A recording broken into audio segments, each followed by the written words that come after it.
Xətti tənliyin sonsuz sayda həllinin olması və yaxud da həllinin olmaması anlayışlarına baxaq.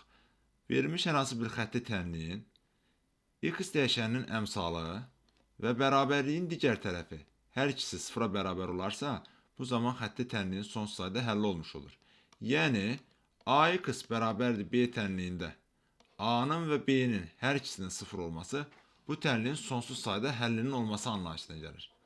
O zaman bu verilən tənlikdə də x-in əmsalında a yox, a çıxılsın 2-nin verilməsi o deməkdir ki, onda biz yazmalıyıq a çıxılsın 2 bərabərdir 0-a və a bərabərdir 2-yə.